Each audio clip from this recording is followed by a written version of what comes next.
This episode is brought to you by Brilliant. Money makes the world turn round, so the saying goes. But how will the economy change as we move beyond this world, and perhaps even beyond our current understanding of money?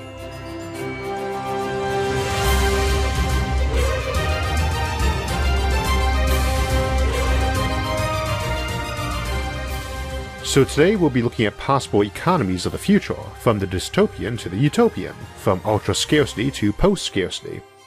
We're principally going to be looking at how future developments might impact economic systems, so we'll try to look at everything we can think of, but obviously we'll never get through all of the options or be able to cover them all in deep detail. As a quick side note, channel regulars probably know I'm getting married this weekend, and I'll talk about that for a bit at the end of the episode. But I did just want to confirm that we are still having episodes during my honeymoon, but I'll be delayed responding to comments and the next couple episodes will air while Sarah and I are away on our honeymoon. So advance warning, we might get some technical difficulties or delays with me out of the studio. Unsurprisingly, weddings tend to make one think of the future and economics, so it was an interesting time to tackle this topic. What do stuff like extended lifespans do to retirement, pensions, debt, and interest? What sort of effects on the medical industry is there if someone comes by and invents little medical nanobots that can fix almost anything? What does an automated manufacturing chain do besides make things cheaper and put folks out of work? What kind of money, if any, does an advanced civilization use? I figured we might as well start with this one. Some science fiction, like Star Trek, has a tendency to assume an ideal future economy is post-scarcity, and that it wouldn't need money. That might be so, but in my experience this generally just means a currency by some other name. I can't really see how you could have an economy that didn't have money of some sort, as the basic premise is that I want something, or to do something and need someone else to do it, or do it better or faster at least. Even if we assumed you had infinite resources and automation that could spin up any object on the spot in an instant, which probably can't be made, see the Santa Claus Machine episode for why, physical objects aren't the only commodities, and grow less so every day. Nor are we just talking about a book or computer program, which can be endlessly copied. If folks are all wealthy, they might write or program for free, simply for the fun or prestige of it, which is arguably a commodity in itself. In a very advanced civilization, folks might not need to consult others for their skills, as some artificial intelligence might easily provide consultation and work on anything. However, you still have some things which are finite. Bandwidth, radio frequencies, energy off the sun or reactor fuel, how much heat you can get rid of, and even how much matter you can import into an area without undergoing gravitational collapse, all represent finite things under known physics. Your total population, if growing, can always turn any finite supply, no matter how abundant and easily acquired, into a scarce circumstance if those resources aren't growing as fast as the population is.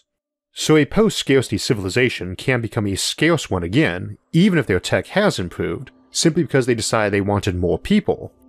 When it comes to clearly finite things like radio or sunlight, some person or group or whichever has control of those in some fashion and has to administer their use, and it's a bit hard to imagine how such exchanges of control would be conducted without some medium and method for conducting them, which essentially is then a currency or money.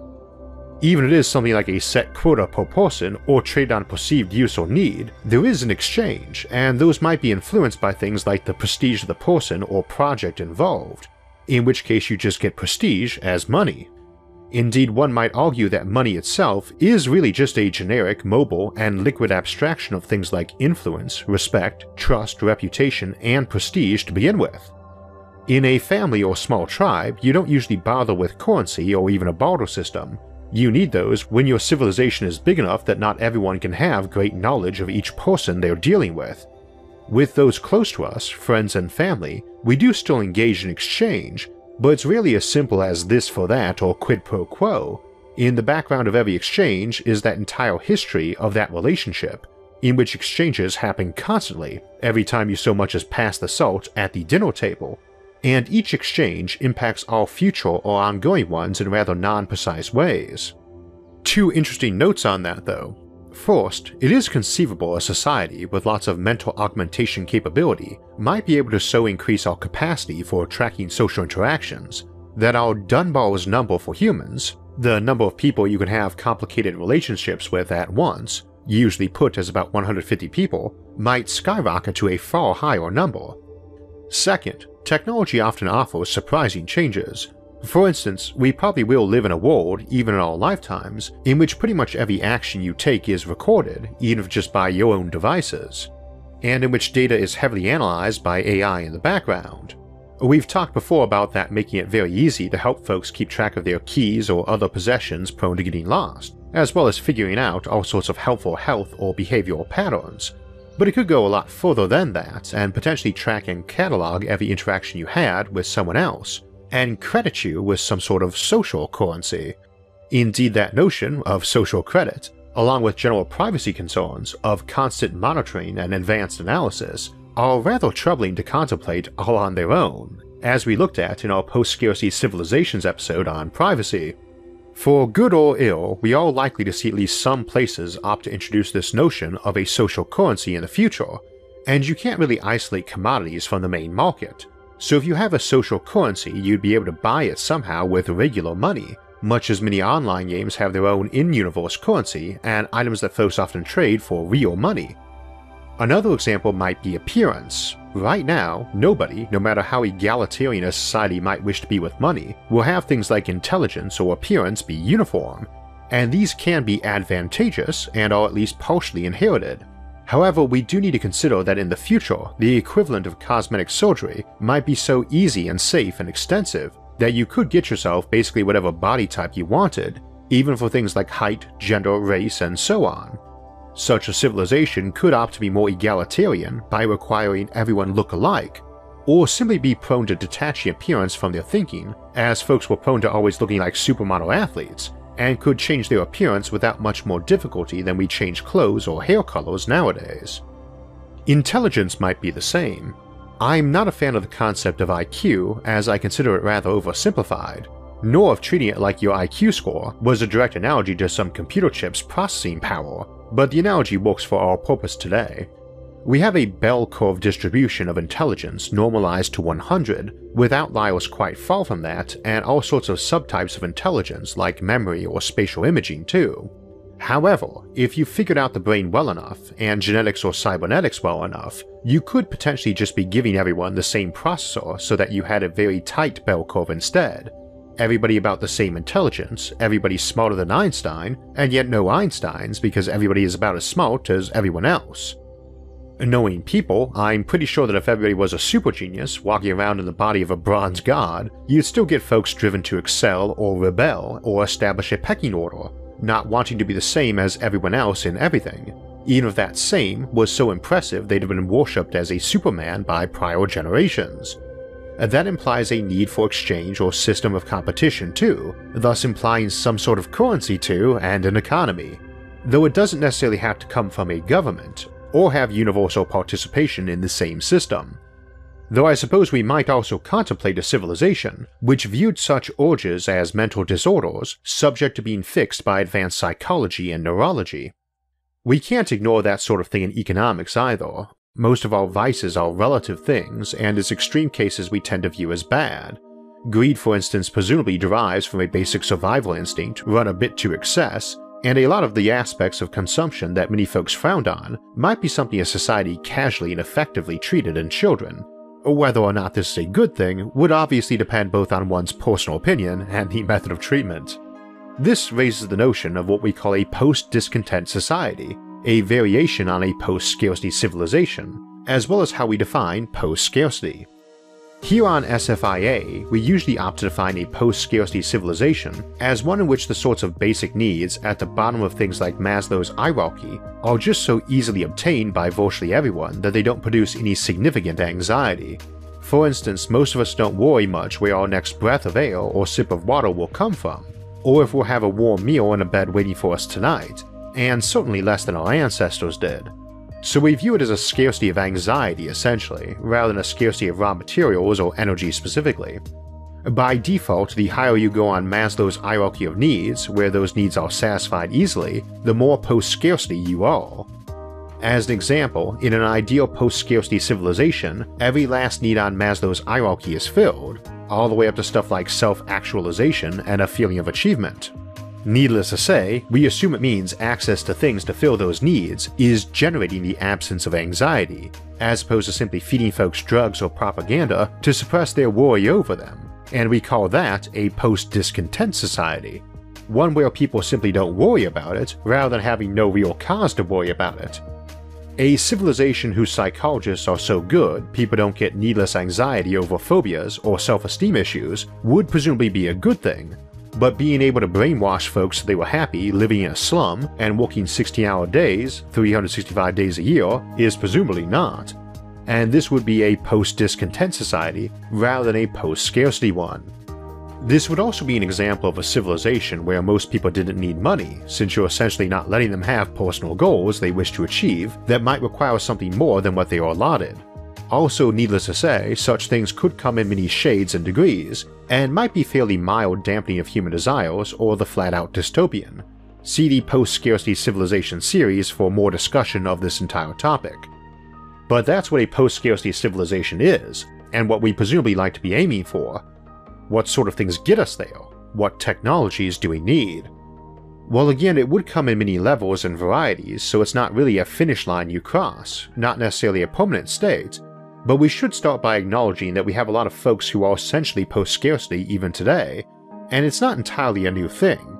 A nobleman living in a past time rarely worried about his next meal, though often had to worry about many other things like rebellion or annexation, and of course most people did have to worry about their next meal. We have no shortage of our own problems nowadays, but most folks living in the wealthier nations obviously have a lot less basic survival concerns than our ancestors did. There are three things that would, either together or in tandem, make us at least hit the bottom of the post-scarcity pyramid. First is energy. It's our lifeblood, and we have plenty, but more would be good, and more importantly, we don't have a stable and safe supply. Even if we ignore the ecological concerns, the possibility of running out of fossil fuels in decades or centuries prevents us from being post-scarcity. Now, as best as we can tell, the resources of this universe are finite, and entropy puts a limit on anything being truly renewable, so even a civilization that has mastered fusion power or black holes can run out of energy, but these are on scales of timelines in the trillions of years or longer. And if we're talking about civilizations, it's generally pointless to use a definition for one that would require timelines longer than any existing civilization has ever lasted, let alone all of them or even the planet they've been on. It's also why we avoid using a scarcity of a specific resource when discussing post-scarcity here. In a finite universe, any commodity can become scarce, and indeed you can get bottlenecking of supply even in infinite systems. An infinite supply of water does a farm no good if you can only pump a few liters per minute to a location because of finite supply of plumbing equipment. We've spent a lot of time talking about all the cool options a vast new, cheap, and renewable power supply offers humanity in other episodes. Everything from vast vertical farms or space farms to interstellar travel to new worlds, or even building your own worlds or megastructures, so we'll leave it at that for now. Our second option is simply better analysis. And as we discussed in our episode The Future of Garbage, civilizations tend to produce a lot of waste in their supply and utilization chains, and one who has gotten way better than us at that analysis, distribution and utilization problem, might well be post-scarcity even with just what we've got right now. Far better computing and artificial intelligence might be amazingly good at that sort of thing, and even for scarcity issues beyond the lowest tiers of survival needs. For instance, higher on Maslow's hierarchy are those things like self-esteem, social and romantic relationships, and so on, and a very good analysis might make it possible to match up folks with a job that they both loved and were good at, and help them screen for friends and partners who were particularly well suited to them, and vice versa. Now, we don't actually pick our relationships out of a hat at random. Even friends you meet at work generally have more in common with you than most people picked at random. If you're a computer programmer who loves science fiction, odds are pretty good, compared to random, that your coworker shares those interests, and likely many other associated ones. A more remote form of work, where folks clock in by computer from home, might tend to interfere with that, but on the other hand, there is likely to be a lot higher concentration of folks who love their job at a given workplace, real or virtual, simply from better matching of people to jobs. That's an interesting consequence of remote work, a thing that is growing in our current economy and will probably grow much more. It's much easier to find 100 people who absolutely excel at and love a specific job if you can screen an entire continent for them, not just your local town.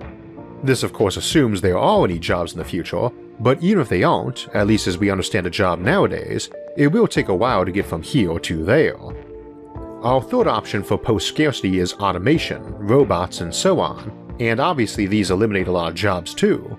This isn't new, and in the past we've eliminated a job and produced new ones, causing disruption but still getting folks gainfully employed and at a higher average standard of living. There are concerns that trend might not continue, that you'd really only have jobs for a tiny few and those owning most near everything, and you'd have to institute something along the lines of a UBI, Universal Basic Income. Now, definitions vary on this, but the usual notion is everyone receives some set amount of funds, income or stipend simply for existing or being a citizen, regardless of merit or standing, much as we generally would do for things like rights under the law, police and military protection, voting, access to libraries, and often things like education or healthcare. I've seen other versions which link it to merit too, like being able to get extra for community service or suspension for criminal conduct, but the most commonly referenced form at the moment is a stipend set to be roughly at what the minimum reasonable income for living is, decoupled from any behavior on the individual's part. The pros and cons of that, and ethics of it, are obviously debatable and depend on how you're doing it. For instance, behavior or merit-based bonuses or penalties can have an appeal, but can also make the skin crawl at thinking about who decides what good and bad behavior is, or if someone is acting that way. But if instituted, it obviously greatly impacts the economy and in some not so obvious ways. Much like radical life extension, it might have some strange effects on interest rates and lending. Can people borrow against their UBI? Or can a creditor garnish a UBI income? Do folks opt for mortgages more often than renting homes with a guaranteed basic income? Do they lease vehicles more or less than now, or other major purchases? In terms of housing, especially combined with remote work, might a set stipend encourage a lot of folks to move out of cities to where money tends to go further? We tend to assume, from this last century or so, that cities will just get bigger and more numerous, but they grew because they offered better pay, more variety of jobs, and easier access to a lot of commercial and recreational options. What happens when you can work from home, even on another continent, when you can get virtually anything delivered to your home rapidly via drone, and when many recreational options are digital? You can get similar effects from automated vehicles too. Not only will they tend to make your freight a lot cheaper, lowering the price of almost everything significantly, but it changes around your commute. Cars might tend to get remodeled to be more focused on a passenger trying to get work done or simply relaxing while en route. Long commutes might be less bothersome to folks, which might have the reverse effect of remote work, which many people prefer simply because they don't have to do the long commute. It's a good reminder that seemingly inevitable consequences of one new technology can be impacted or even reversed by another technology. As an example, we mentioned energy abundance as one major economic impact path and a prerequisite for post-scarcity, but energy abundance that takes people off the grid varies a lot from one that requires everyone be linked together by wires. Folks sometimes suggest that energy might become the new currency of the future too, and I've also suggested that heat rather than energy might be the currency. This of course would be an example of a commodity currency, one in which a specific commodity, like gold or grain, was what people traded directly or traded tokens for. This is as opposed to a fiat currency. Fiat currency is where the medium of exchange is not a specific commodity or token for that with some intrinsic value, but where the issuing entity, like a government, says the money has a value. We discussed the difference between commodity and fiat currency more in our cryptocurrency episode, and I generally tend to assume fiat currency will remain the norm in the future. However, other options for a commodity currency beyond energy or heat removal might be processing power, raw materials or reactor fuel, man-hours, or going back to using land as one. We've a set amount of land right now, but construction of space habitats like the O'Neill cylinder might result in land returning as an official or default commodity currency. The problem with a fiat currency is that it requires a very stable entity like a government to keep it stable, and an unstable currency is not desirable. That is one appeal of cryptocurrency since it is a bit less dependent on any given nation or group being stable. Outside of a solar system, or even a planet, it's harder to do a fiat currency simply due to light lag issues and all the complications attached. For instance, if you're trading between solar systems, you might need to convert money not just over many light years, but centuries of time elapsing from when you left to when you arrived. Aluminum used to be super expensive and is now quite cheap. Processing power as a commodity is only plausible over long times if you plateaued in your computing technology, and so on. Something like that makes a commodity currency, using heat or energy or gold for some examples, a little more attractive if you have a commodity that would have a reasonably stable value between times and places, and is reasonably mobile, and there aren't too many good candidates that meet all of the above. We may look at that more in the future if we choose to discuss interstellar trade, but as we saw in our episode on interplanetary trade, where light lag is still fairly minimal, banking is already problematic, and might require going a bit vintage in some regards, to use modernized versions of banking techniques we had before we had radios or telephones. It does all leave the question of what most folks are spending most of their money on, though.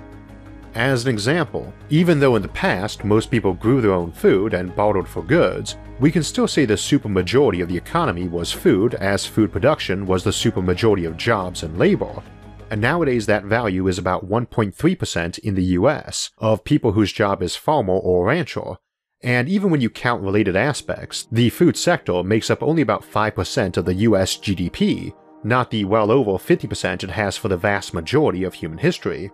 That will likely expand in an absolute sense as folks desire more elaborate and diverse food or preparation and handling, but is likely to decline proportionally as we grow in technology and industry. For that matter, a lot of things are likely to grow more durable. Planned obsolescence is a real thing, but most of this stuff doesn't last as long as it could because we expect it to be obsolete and people to want to upgrade or change. So spending an extra 25% manufacturing it to last twice as long isn't necessarily a good plan, even though it would seem a smart move. You just have no motive to buy a smartphone that can last 20 years but cost significantly more when you will almost certainly want a newer, better model inside 5 years. But as we discussed recently in Technological Stagnation, tech could plateau, and probably will on many things, and production shifts to the more durable. Simultaneously, a lot of new materials and manufacturing make things more durable than they used to be. If wealth grows until the average person's living standard is better than the typical millionaire today, much as it is now compared to a millionaire 100 years ago in many relevant respects, what are folks buying with all that money?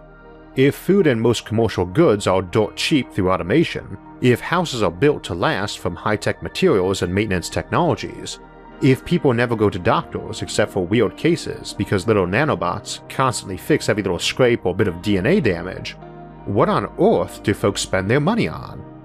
As we noted in discussion of transhumanism, a person with serious cybernetic and mental augmentation could potentially comfortably live in a dilapidated shack eating literal dirt with easy free access to all of humanity's stored knowledge and entertainment in their head or the cloud. It's strange to think of it this way, but an economy is essentially run on a sense of purpose. Folks have personal goals and purposes, and they interact with others to fulfill those. That's essentially our economy. By default, that has usually been the default basic needs for survival, so to figure out what the economy of the future will be, we need to know what people want, what their day-to-day purposes and goals are, as combining that with the available technology tells us what folks will be making and buying. And of course, while we don't know what on earth they might want to buy a century from now, there is a good chance it won't be anything on earth, pursuing some of the options off our world or in virtual or digital existences, and we'll be exploring those more next month. We'll get to the schedule and announcements in just a moment, but first, one of the big things we can say for sure about the economy of the future is that we'll involve a lot more remote work and also remote learning, and of course a lot more computers, particularly AI using neural networks, advanced new computers able to make predictions and decisions far better than classic approaches. If you're interested in learning more about neural networks, there's a great course for it over at Brilliant. Brilliant makes learning fun and easier, and lets you do it from the comfort of your own home and at your own pace. Brilliant is an online learning community with over 60 interactive courses and mini quizzes and puzzles, plus fun daily challenges that help get the brain warmed up for the day. Those challenges provide a context and framework that you need to tackle, so you learn the concepts by applying them, which is the best way to learn new concepts. Brilliant has brand new interactive content that makes solving puzzles and challenges even more fun and hands-on, Plus, their online community gives you places to discuss the material or ask questions, and their mobile app's offline feature lets you take courses even when you're not getting a good signal. If you'd like to learn more science, math, and computer science, go to brilliant.org/IsaacArthur and sign up for free. And also, the first 200 people that go to that link will get 20% off the annual premium subscription, so you can solve all the daily challenges in the archives and access dozens of problem-solving courses. I probably don't need to tell anyone here that education and new methods and approaches are very important. Unsurprisingly, it's an opinion I share with my future wife, Sarah Fowler, who serves on the Ohio Board of Education representing Northeast Ohio these last 8 years, since she was first elected back when she was only 22, and as the first homeschooler ever elected to a state board of education. Needless to say, I'm exceedingly proud of her for that, and many other accomplishments, and have counted her as a friend for over a decade now, having met her not long after I got back from the war. If I've never mentioned before, I was homeschooled myself, though only from age 10 to 16 when I started college. As I mentioned near the beginning of the episode, we are getting married this weekend, and 2 big questions are, will the show be on hiatus during my honeymoon, and how to send a gift. While I'm a bit of a workaholic, obviously I won't be producing material during our honeymoon. However, the episodes are all ready to go, and I'll just pop in on Thursday morning to release them. So yes, we will be having our regular Thursday episode still, though not our usual end-of-the-month livestream for April. As to anyone wanting to send a gift or grab a gift card, those are of course very welcome, and I'll include a link to the wedding registry in today's episode description for those so inclined, though please do ensure that you include a name and address so we can send you a thank you card. One sad note, due to the health crisis, the International Space Development Conference, scheduled for the end of May in Dallas, has been cancelled, and I had been scheduled to go to that and give a talk on space colonization and receive the Pioneer Award, which is a very great honor, and was looking forward to meeting some of you in person since I so rarely do public talks, and the last one was last year at the Carnegie Science Center. As an upside, that does mean we will be able to have our end-of-the-month livestream in May, and we'll get to unveil the new studio for that, and with that ready, we'll be able to start experimenting with some fun new upgrades and additions to the show for future episodes. Speaking of future episodes, today we were looking at future economies, and one point we skipped over was how it's very locked into what humans desire. In an economy run by AI, even if they keep humans around as friends or pets, it's really they who are the consumers making decisions. But we also want to consider how humans spreading out to new worlds, or even those remaining here, might begin to diverge from modern humans rather noticeably. And we'll explore that next week in Genetic Divergence and Civilization. The week after that, we'll be looking more at the cybernetic angles to humanity's future as we discuss the concept of life as a digital being. For alerts when those and other episodes come out, make sure to subscribe to the channel, and if you enjoyed this episode, hit the like button and share it with others. Until next time, thanks for watching, and have a great week. I know I will.